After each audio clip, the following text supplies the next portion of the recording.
dia a todos, bom dia a todas. Sejam muito bem-vindas e bem-vindos a mais um ICL Mercado e Investimentos. Hoje, segunda-feira, então vocês já sabem, dia da gente passar pelas expectativas do mercado para os principais indicadores financeiros, para expectativa para a Bolsa também.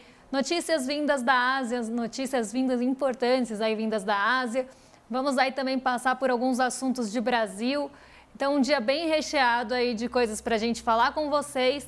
Isso sem contar aí com a abertura dos mercados, fechamento dos mercados lá da Ásia também. Então, um dia bem repleto aí de indicadores. Mas antes de qualquer coisa, quero dar bom dia para o André, que está de volta aqui no estúdio com a gente. Bom dia, André, tudo bem? Bom dia, Débora. Bom dia a todos os nossos telespectadores. Acabou aí a minha aventura Fluminense Carioca, né? Estamos de volta aqui a São Paulo.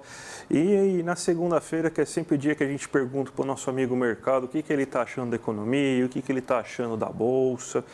Então, tem bastante assunto aqui no Brasil. Temos um estudo muito interessante aí que explica um pouco a questão fiscal brasileira, feito pela professora Júlia Braga.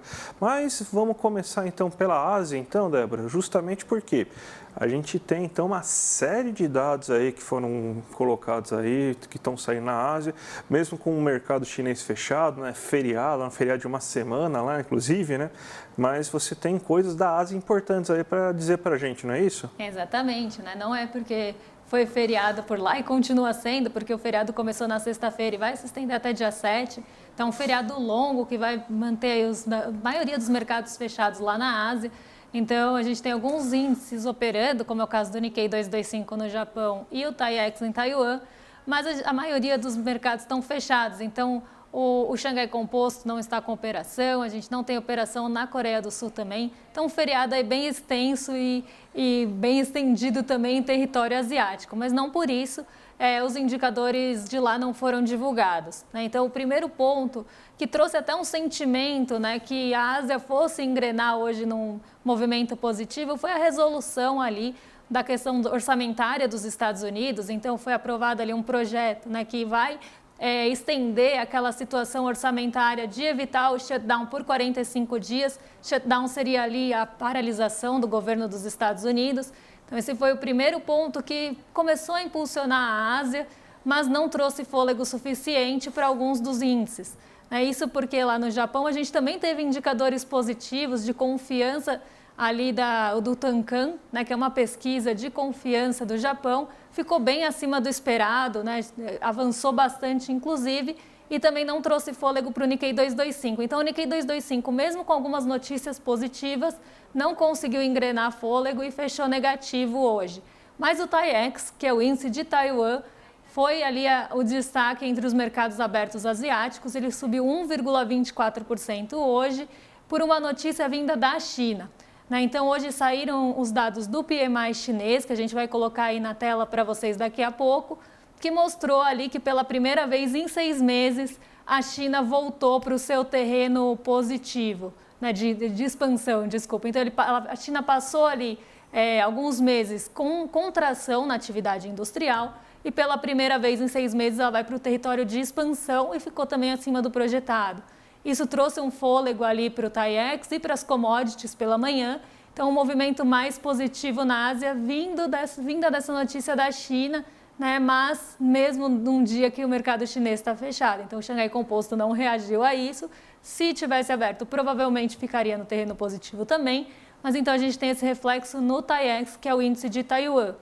Quando a gente olha o PMI chinês, e aí eu vou colocar aí na tela para vocês acompanharem aqui comigo, a gente vê que ele passou aí alguns meses, né, desde abril desse ano, no terreno de contração. E as pessoas sempre perguntam aqui, como é que funciona o PMI, né, porque eu sempre falo dele, então como é que funciona esse PMI, esse índice de gerente de compras, né, na tradução aí para o português, da indústria, dos serviços ou o composto. Quando ele mostra ali uma expansão, né, acima de 50, quer dizer que aquele setor está expandindo, ele está crescendo. E ele pode estar crescendo num ritmo mais longo ou ele pode estar crescendo num ritmo mais lento, né? Então, aqui um ritmo mais acelerado ou mais lento, desculpa. Quando ele está num patamar abaixo de 50, né, ele pode estar ali num ponto que ele está acelerando a sua contração, então está ficando cada vez mais distante de 50, como ele também pode estar ali melhorando e se aproximando de 50, né, melhorando o ritmo da atividade. E é isso que a gente vem acompanhando na China. Então, quando a gente olha o índice de gerente de compras do setor industrial da China, a gente vê que em abril do ano passado, aqui para quem está vendo, né, o PMI da China, o medido mesmo é o branco, e a gente tem uma barrinha vermelha do lado que era a projeção. Em abril, se esperava expansão, né, da atividade industrial chinesa em 51,4 pontos, mas o índice ficou em 49,2. Então, não só ele decepcionou o mercado, como também mostrou aí contração da atividade econômica chinesa. O mesmo aconteceu em maio. Em junho, o mercado já passou a esperar contração e um patamar bem próximo aí do que realmente foi medido, então 49 na projeção e 49 na medição mesmo. No mês de julho, o PMI começa a diminuir a sua distância ali do patamar de 50, então começa a mostrar uma contração menor, né? E aí a gente vê o PMI até acima um pouquinho do esperado, em 49,3 contra 49,2 de projeção. Em agosto, esse índice também acelera, então a gente vê que ele está saindo mesmo da contração, chega a 49,7 contra 49,4 de projeção.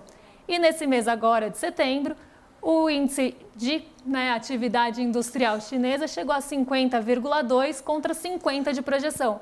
Então, não só ele surpreendeu o mercado na sua projeção, como também ficou aí no terreno de expansão.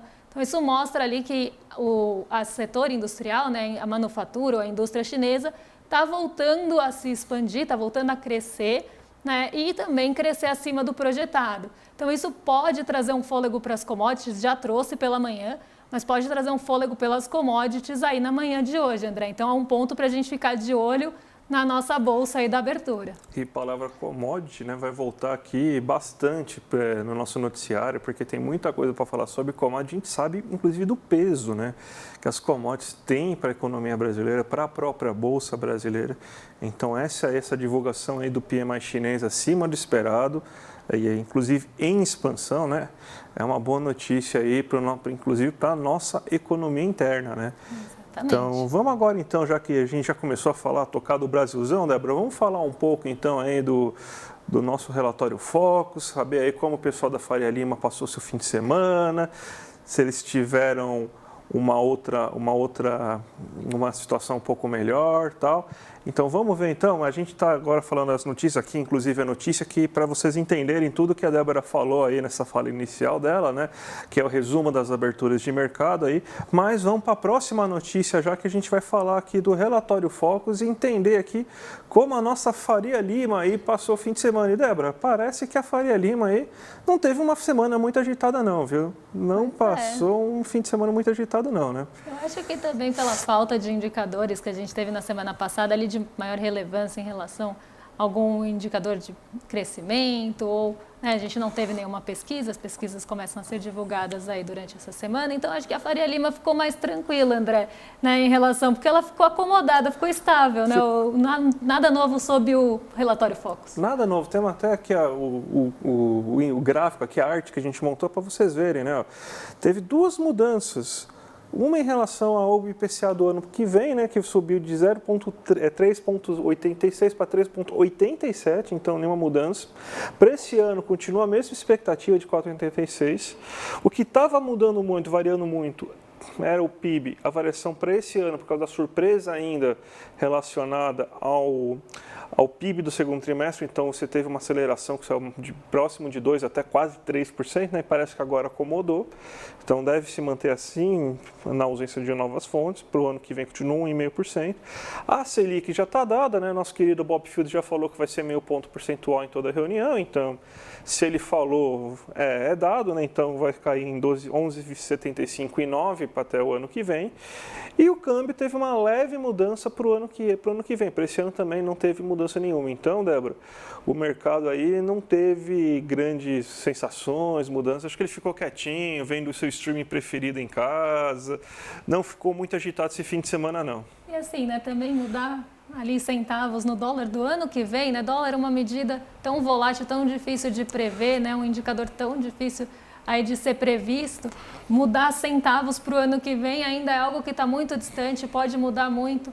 né? Inclusive para esse ano pode ter alguma mudança, porque o dólar ele normalmente, tá? Só para vocês entenderem, na projeção do Focus fica muito perto ou da negociação de dólar futuro ou da negociação do dólar spot, que é o dólar à vista, né? O dólar do dia. Então, normalmente, o mercado tende a acompanhar muito essa média entre o que está sendo negociado e o que está sendo negociado no mercado futuro, porque realmente é uma medida aí muito difícil de se prever. Então, a gente vê quase esse acompanhamento do dólar. Então, mudar centavos para o ano que vem ainda é algo que está muito distante, André. Exatamente. Não é algo que traga tanta relevância para o Focus. Exatamente, né? E a gente até deu um spoiler aqui, porque a gente vai falar agora do termômetro da Bolsa, né? E aquele gráfico que a gente tinha mostrado anteriormente é justamente o gráfico que a gente vai mostrar agora, né? O gráfico que vai mostrar o termômetro da nossa Bolsa de Valores, porque além de saber o que o mercado está achando da economia brasileira, também tem que ouvir o que o mercado está achando de si mesmo, nessa reflexão.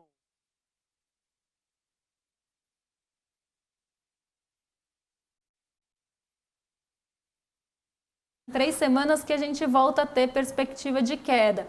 Ainda um mercado mais otimista, né, um mercado que espera, né, 50% aqui, como é feita essa pesquisa, alguns agentes são escutados, né, e aí eles mostram ali qual a perspectiva que ele tem, se é positiva, se é de estabilidade, que é chamada de neutra, né, então se é uma perspectiva positiva, se ele está neutro, acha que vai ficar perto do 0 a 0, ou se ele acha que vai cair a bolsa na semana. Então aqui é um acumulado semanal. A gente vê que o mercado erra, né? Então é o que a gente sempre fala, nem sempre as projeções, nem sobre si mesmo, são ali assertivas.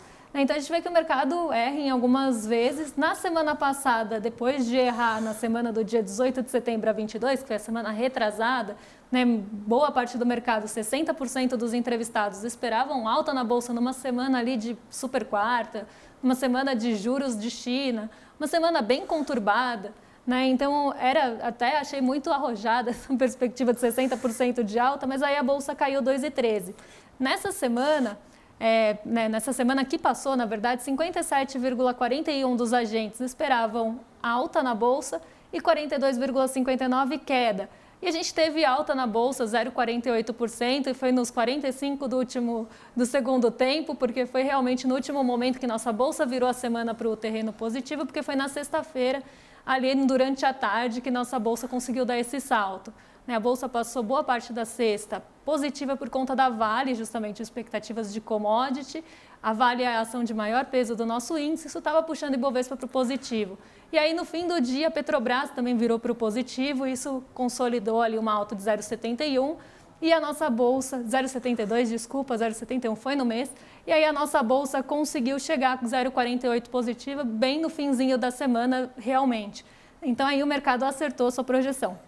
Para essa semana, a gente já tem perspectiva de queda, algo que apareceu muito pouco nessas últimas semanas. 12,5% do mercado, né? Esperam aí 12,50% dos entrevistados esperam queda na bolsa, 37,5% esperam que vai ficar estável perto do 0 a 0, mas ainda 50% esperam alta. Então, ainda a maioria aí, né, bem perto da metade, mas esperam aí alta, e o restante aí da metade ficam divididos entre estabilidade e queda. Então, ainda uma perspectiva mais otimista para a nossa bolsa, né? Então, aqui o mercado está esperando que essa semana a bolsa vá fechar positiva. Muito bem, Débora, muito bem. Vamos agora, então, falar também de outro pessoal que está com expectativa, mas dessa vez expectativa negativa, né? Que é o empresariado brasileiro. A gente já falou durante as últimas semanas sobre a expectativa dos consumidores. Do consumidor está boa, mas do setor de serviços, do setor comercial, agora do empresariado brasileiro como um todo, né? E você teve uma queda, uma nova queda, o segundo mês consecutivo que você tem uma queda sobre o que o empresariado brasileiro acredita aí sobre o futuro dos seus negócios, né? Então, ainda mais que é num momento, vamos dizer assim, bem importante, né? Que a gente está entrando agora no último trimestre, um trimestre que costuma acelerar um pouco mais a economia, principalmente nos setores urbanos, né? Comércio e serviços, as pessoas costumam comprar mais, porque você tem a Black Friday, por exemplo, você tem as compras de Natal, então é um momento que o comércio costuma ter um aquecimento maior. Você tem, então, também que as festas de fim de ano você consome mais restaurantes, barzinhos, você também utiliza outros serviços com maior frequência, principalmente serviços pessoais, né? Você também costuma viajar mais na época de férias escolares, então dezembro começa a ser um mês com bastante turismo também. Só que o empresário brasileiro não está com essa confiança toda, então você teve uma queda dessa confiança e isso a gente está explicando há muito tempo também, né? Que uma das partes mais importantes da questão econômica também é uma questão de perspectiva, né? Porque é a perspectiva que os empresários possuem, é a perspectiva que as pessoas têm em relação ao futuro que vão ditar o ritmo que elas vão consumir, o ritmo que empresários vão empregar pessoas, o ritmo que eles vão realizar gastos para a expansão de seus negócios e tudo mais. Então, uma queda nessa confiança aí nesse último trimestre é um dado preocupante, sim, né? Então, vamos ver como que isso vai acabar se refletindo aí na economia real, Débora. Exatamente. Vamos ver aí se isso muda, né, com as próximas divulgações. A gente tem divulgações importantes ao longo dessa semana e da próxima. Vamos ver se essa confiança muda também com a aproximação do fim do ano, né? Claro, já está caminhando para o último trimestre do ano, mas vamos ver se com a aproximação realmente desses últimos meses de aceleração, aí a gente começa a ver alguma mudança, alguma inversão nessas expectativas, principalmente do comércio, né? E do setor empresarial aí. E a gente tem também revisão e mudança nas perspectivas do IPEA, né, que teve aí revisão de projeções, né, de previsão do PIB. Então, vamos passar aí para a nossa audiência como é que ficaram aí essas mudanças, né? O que o IPEA viu de diferente na nossa economia. Então, se o mercado não está tão confiante assim e os empresários também nem tanto, o IPEA melhorou bastante aí a confiança, mas é importante lembrar, tá, gente? A última vez que o IPEA tinha feito esse levantamento aí sobre suas projeções foi justamente antes da divulgação do PIB do terceiro trimestre, que todo mundo ficou empolgado e fez as suas projeções, né? Então, agora ele faz um aumento das suas projeções baseado, inclusive, no que ocorreu aí na divulgação dos últimos dados inflacionários, os últimos dados de atividade econômica e o mais importante de todos é esse aumento de 2,3% de expectativa de crescimento econômico para agora 3,3% de aumento de expectativa. Para a inflação não teve muita mudança, né? Então no relatório dele, né? Mas está bem alinhado com o que, por exemplo, o Ministério da Fazenda colocou, né? O Ministério da Fazenda e o próprio Banco Central estão esperando um crescimento de... Aliás, o Banco Central estava esperando um crescimento de 2,9%, né? Menor do que da Fazenda. Menor do que da Fazenda, né? A Fazenda está esperando de 3,2%, o IPEA está esperando 3,3%, o mercado está esperando 2,92%, né? Então até o mercado está mais otimista que o Banco Central, né? Mas é uma mudança importante, né? Então, mais uma revisão aí, provavelmente a gente vai ter alguma coisa nesse meio do caminho aí entre o que está sendo previsto, o IPEA, a Fazenda e o Banco Central, né? Então vamos ver onde se aproxima mais, mas já dá para a gente confirmar pelo menos aí que muito possivelmente, com vamos dizer assim, uns 80% de chance, que a gente vai ter um resultado bem expressivo do PIB desse ano, né, Débora? Bem próximo talvez de 3, aí no meio do caminho realmente entre os dois, né? E vamos ver se tem alguma mudança, a gente tem alguma mudança no Focus, aí vamos ver na semana que vem, depois da divulgação do IPEA. E vendo aí o relatório trimestral, né, que sai a cada 3 meses, como o próprio nome sugere, do Banco Central, se tem alguma mudança, porque ele está ali, ó, juntinho com o Focus. Né? E a gente tem também uma notícia, a gente fala tanto de commodities, né? Todo dia de manhã a gente fala das matérias-primas, e a gente tem notícia também, né, de como as commodities acabam interferindo aí, né? Interagindo, afetando. Não, afetando, essa era a palavra, gente. Afetando a nossa arrecadação, né? Então, a gente teve aqui, foi até um fio que eu puxei, pedi para colocar lá um fio do X, né, antigo Twitter, né, que eu pedi para colocar lá no nosso site, aí que a professora economista Júlia Braga, que faz parte do IPEA, inclusive a gente acabou de falar do IPEA, hoje é uma pesquisadora IPEA também, é professora da Federal Fluminense, e ela deu uma explicada, né, ela é uma pessoa que trabalha bastante com macroeconomia, né. Então, a gente simplesmente ela deu uma explicada, né? A gente mostrou aqui a nossa notícia. É justamente esse Twitter aí que a gente colocou em forma de notícia, né? Então, o que a gente fez aqui foi isso, né? Então, ela mostra uma importância muito grande que as commodities têm em relação ao PIB brasileiro. Porque sempre que você tem um ciclo de aumento das commodities, aumenta o nível de arrecadação. Por quê? Algumas situações ímpares aqui no Brasil. Muitos setores muito importantes em relação à nossa economia, que quando cresce, por exemplo, setores de serviços e tudo mais, eles não são tão tributados, eles têm muitas isenções fiscais. Quem não tem isenções fiscais é justamente o setor de commodities, mineração, petróleo e tudo mais. Então, você acaba dependendo muito da arrecadação com o ciclo de commodities brasileiro. Crescer o preço dos minérios, do petróleo e das commodities agrícolas, você vai ter um aumento de arrecadação. Caso contrário, você não tem. Então, o aquecimento da economia urbana em si só, como está acontecendo nesse segundo trimestre, Débora, por exemplo, o que ele vai acabar gerando? Não vai acabar gerando um aumento arrecadatório. Então, esse que é o problema que ela está levantando aqui nesse artigo aí. Aí no nosso site, no link do nosso site, vocês vão ver, tem um estudo completo, lá o link para o estudo que também tem o professor Almitrano, que também faz parte, que assina também esse estudo do IPE e tudo mais, né? Lá na nossa matéria também tem todos os gráficos que a Júlia Braga colocou aí também aí para explicar o seu ponto de argumento, mas isso é bom para desmistificar, por exemplo, aquele pessoal lá que eu já estou ouvindo, né? Que tem algumas teorias interessantes aí que você até o pessoal oficialmente já está falando, né, Débora? Primeiro que é a famosa curva de Laffer, né? Que todo mundo fala esse negócio, mas ninguém sabe o que é.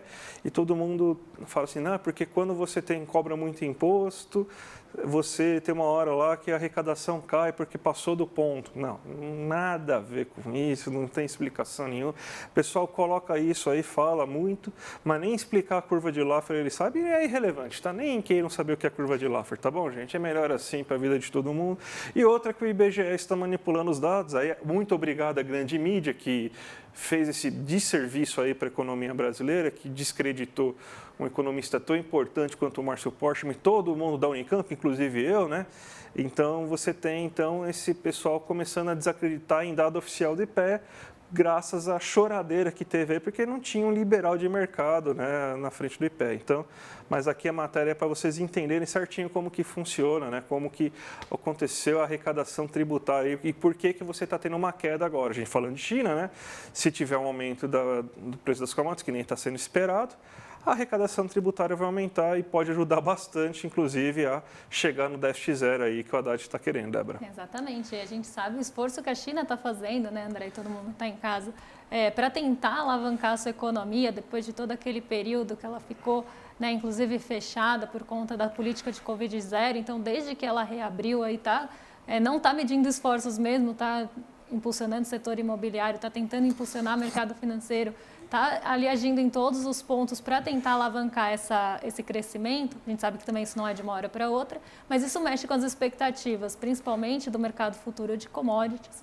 E aí as commodities começam a ser negociadas a preços maiores e isso impacta a gente aqui não só no mercado financeiro, mas a gente está vendo aí de outras formas aqui na nossa economia, né, real, né, na nossa economia mesmo. Não só aí no mundo financeiro das negociações de futuros e nas negociações de bolsa, né? A gente sabe o quanto isso impacta a gente de uma forma geral mesmo como um todo. E falando em commodities, abertura, né, bolsas, vamos dar aquele giro no mercado para ver como é que nossas bolsas estão hoje. Ibovespa, que tinha uma perspectiva de abrir positivo, né, por conta das commodities e conseguiu ali por um período bem curtinho ficar aí nesse terreno, mas foi para o negativo principalmente depois da abertura de Nova York. Então vou colocar aí para vocês na tela o que está acontecendo aí com os mercados, para a gente acompanhar junto. Então a gente tem um movimento interessante hoje, porque a gente teve uma aceleração na negociação dos juros futuros, principalmente aqui no Brasil, em resposta às treasuries dos Estados Unidos que continuam nos maiores patamares aí dos últimos anos. Então, a gente vê essa aceleração das treasuries, né, e isso diminui muito o apetite pelo risco. Né? O que é esse apetite pelo risco que a gente fala tanto? É o mercado querendo realmente entrar em ativos de mais risco e países também que tem ali uma variação maior, que tem um pouco mais de volatilidade, como é o caso dos emergentes e caso do Brasil. Né? Então, a gente tem esse movimento de apetite pelo risco reduzido toda vez que a gente vê as treasuries lá dos Estados Unidos tendo seus rendimentos aumentados, porque o recurso vai buscar o ganho mais seguro lá e acaba saindo desse mercado de bolsa mais volátil, principalmente de países emergentes.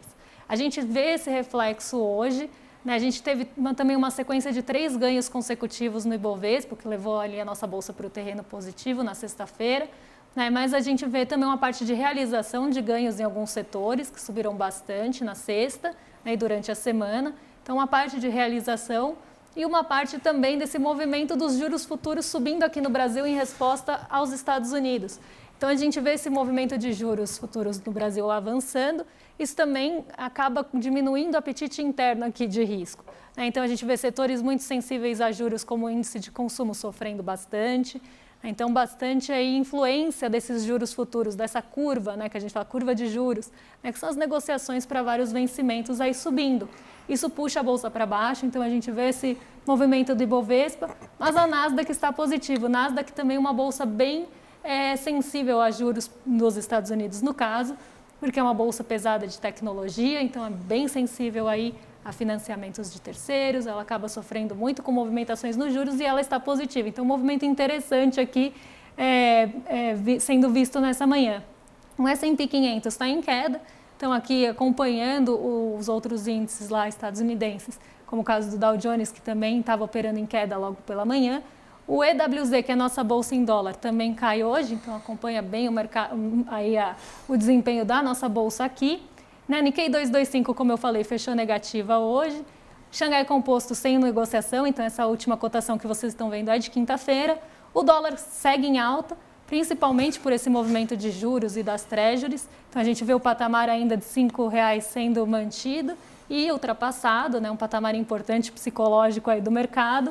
DXY, que é o índice frente aos pares, também sobe, puxado por essa alta de treasuries. E o petróleo Brent hoje cai 1,13, apesar ali do PMI industrial da China ter surpreendido, o petróleo opera aí perto dos $91 por barril. Então isso também acaba influenciando aqui as ações da Petrobras e outras ações aí de companhias ligadas ao petróleo aqui do Brasil. A gente fala da Petrobras porque ela é o segundo maior peso do índice, né, individualmente. Então ela também acaba puxando esse movimento negativo. Sexta-feira ela se descolou do petróleo, né? O petróleo não estava ali muito firmado, ela conseguiu o positivo, mas hoje ela acompanha aí esse movimento. Então, um dia mais negativo de realização e juros em alta aí num geral. Perfeito então, Débora. Então, vamos começar já a se despedir aí da nossa audiência, né? Mas sempre lembrando também que a gente tem alguns recados para dar e tem novidades, gente. Olha aí, dia 10 de outubro vai ter o seminário aí com o Eduardo Moreira, 3 regras para investir com resultado. Então, sabe tudo aí que a gente fica falando aqui, bolsa sobe, bolsa desce e tudo mais? Aí o Eduardo Moreira, que é um especialista, né, do assunto, né? Ele vai falar e a gente provavelmente vai participar também do evento, né? Então, ele vai explicar para vocês, tintim por tintim aí, como que você vai, então, investir com resultado. Então, para você não sofrer com essas quedas de bolsa, com essas oscilações e tudo mais, então vai ser a super aula aí que ele vai dar no dia 10 de outubro, a partir das 8 horas da noite, então.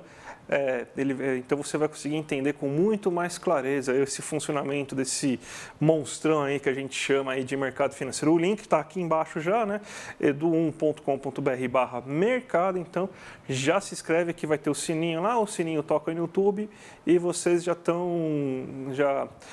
preparados lá e vocês vão ser avisados aí para quando começar a aula.